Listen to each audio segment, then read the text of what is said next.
So the next thing to take action with is to learn about your tax home rules.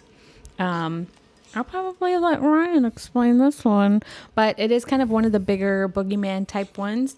And it is very important to figure out if you want to take advantage of large travel benefits. So yeah, the tax home thing, I think this is the third episode we've mentioned tax homes. So you're kind of getting the idea of why it's important. And it's important to look into now before you start traveling, because you want to have an idea of what's going on, because there's tax implications tied to it. And so really you want to start looking into tax homes. Watch our video about tax homes where we dive a little deeper. But you want to know, like, how do I maintain a tax home? And so maintaining a tax home really is, you got to have 2 of 3 things. And I actually wrote them down so I would get them correct for right. you. So you have to have 2 of these 3 things. The first one is have regular business or employment in that area. So that your tax home is where you make a majority of your money. So we have worked here in the St. Louis area. We were tax fully income here. So this would be our tax home. It's not necessarily where your permanent residence is. It's where you make the most money. So if I would drive 2 hours west every day or 3 hours and go to Kansas City, Missouri, and I work there and then I commute those 2 to 3 hours back home, technically my tax home is in Kansas City because that's where I'm making most of my taxed income, and my permanent residence is over here in St. Louis. So sometimes that can get confusing, and that's a good way to delineate it, but it's where you earn your income. And usually that's the same general area as where your house is for most people. And again, tax home is not necessarily a singular location either. It's kind of like a general area as well. Correct? Yes. Yep. Yeah. It's a general geographic area. It crosses state lines, so it's not even like in the state. We here at St. Louis, we're real close to the Illinois border, but our kind of tax home generally goes over into that area. So anyway, that's 1.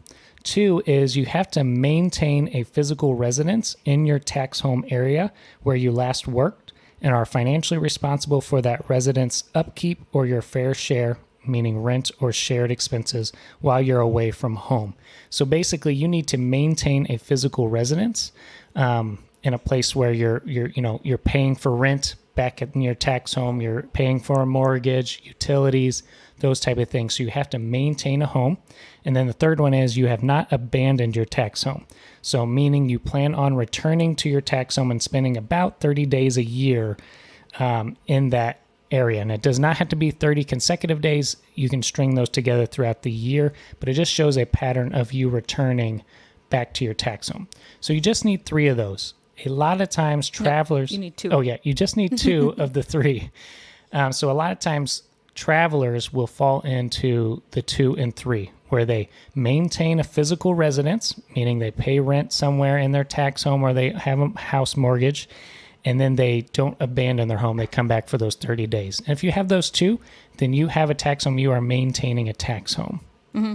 Something kind of unique about our situation is that is what we did when we did not own a home here in St. Louis, and we were sort of technically full-time traveling. We were out of school and we're just, traveling as much as we wanted. So we were maintaining 2 and 3, paying rent, and then coming back home at least 30 days a year. But once we've had a family and had some roots down in St. Louis, we've been back here to work because we spend time here when we have babies. So now that's kind of reinforced. I mean, buying a house reinforces your tax home, but also having a job that is taxed in your tax home reinforces it. Working PRN in your tax home, working for me a travel contract that's fully taxed. I do not take any tax-free stipends when we're here in our tax home. I'm not allowed to, but that's just solidifying our tax home here. Right. And so these are some of the tax rules you need to start kind of looking into, so you figure out, where is my tax home? How are you going to maintain it? How am I going to maintain it? Yes. Mm-hmm. And I think just establishing a tax home before you head out. So a lot of you are probably students, student therapists, student nurses who are away to college, and really your tax home is probably where your parents' residence was, unless you've moved all of your driver license, your car registration, all that over. Or a lot of times it's back where your parents were. even if you start working kind of a part-time job. And so this can be kind of a gray area. That's where we would say we're not tax professionals, so consult a tax professional, and we're going to give you a resource here at the end. But you need to start figuring out, like, is my tax home around where my college is? Have I worked enough here? Will I be moving somewhere else? Because there's a little caveat in there where if you get married, if you've been unemployed for a little while, if you're kind of like moving and changing, well, if you're moving to Atlanta, Georgia, and you start working there, then your tax home becomes that. Mm-hmm. But if you are a therapist or nurse who's already been working for a while, you've been in the field, then wherever you've been working, that is your tax home. Mm-hmm. most of the time. So you got to kind of figure out what is your tax home, where is it at? Yeah, but when you're a student, you kind of have the chance to kind of decide where you want your tax home to be, just because some of those things are so gray. And we would say consult traveltax.com is the resource that's really, really good with working with travelers and are also tax professionals. Yeah, go ahead and write this down, traveltax.com, and look on their frequently asked questions page, or just type into Google, traveltax.com, FAQS.